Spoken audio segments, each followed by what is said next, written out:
கொள்கிறார்கள். அதனால் சேர்ந்ததும் குற்றமில்லை, பிரிந்ததும் குற்றமில்லை.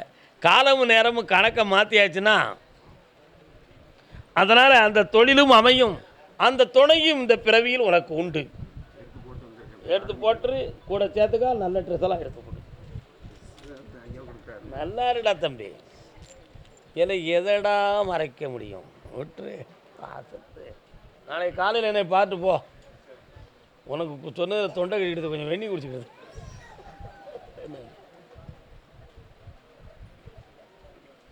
அடுத்து கணவன் மனைவி. வாப்பா முன்கோபக்காரா, ஆள் பார்க்கறதுக்கு சாந்தமாக இருப்பான், பெரிய கோபக்காரன். உண்மையா இல்லையா? சொல்லு. கால் வந்துட்டு வா.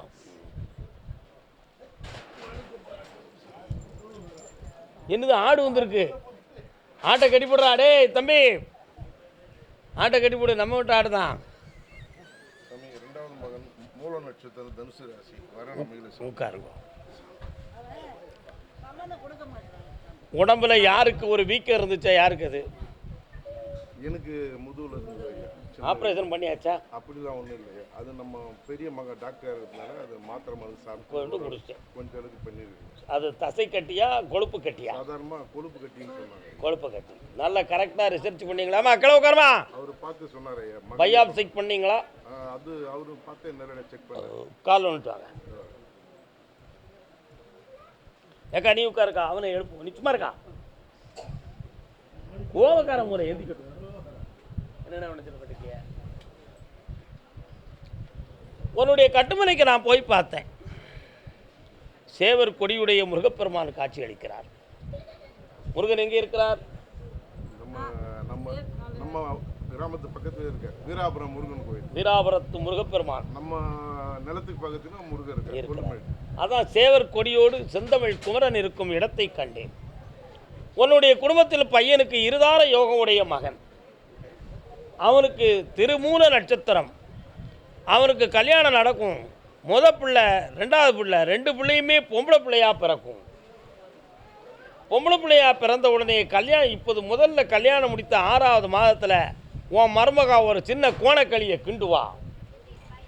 எழுதி வச்சுக்கா எல்லாத்தையும், எதுவுமே பொய்யாகாது. கோணக்களியை கிண்டுவா. அப்படி போலீஸ் ஸ்டேஷன் வர போய் திரும்பி வந்து மீண்டும் ஒன்று சேர்த்து வாழ்வீங்க. அந்த வாழ்க்கையிலே உன் பெற்றோர் ஒன்றா இருந்தால் நான் இருக்க மாட்டேன். உனக்கு பொண்டாட்டி வேணுமா, உங்கள் ஆத்தாலும் அப்பனும் வேணுமாலன்னு கேட்பா.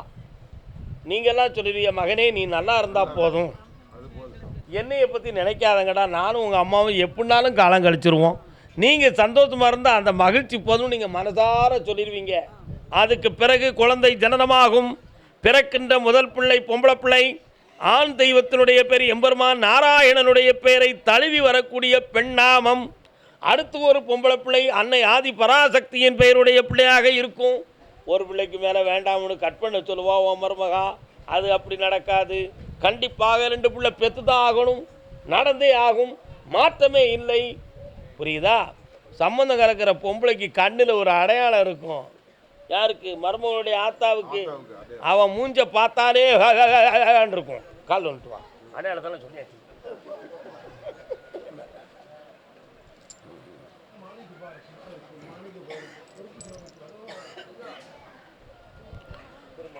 இப்போ உன் பையனுக்கு மாங்கல்ய தோஷமும் தடையும் இருக்கு.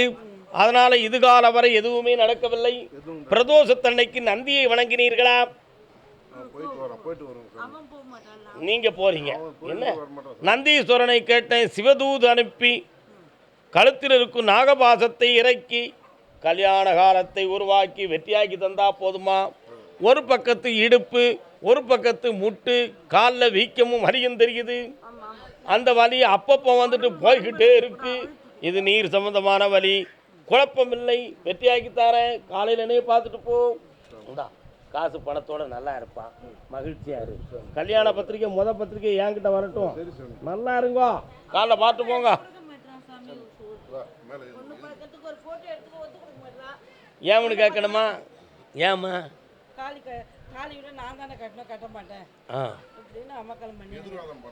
எதிர்வாதம் பண்ணுறோம். இங்கே தங்கினாலும் தங்கலாம், எங்கே வேணாலும் தங்கினாலும். இங்கே அதிகமாக விலை கட்டுறாங்க. இங்கே ஒன்று நம்ம கோயிலே தங்கிருங்க. நல்லா இருங்க, மகிழ்ச்சியாக இருங்க. பையன் இதுக்கு முன்னால் ஒரு லாக்கில் இருந்தான், பயங்கர லாக் சாமி ஒன்றும் அதுலேருந்து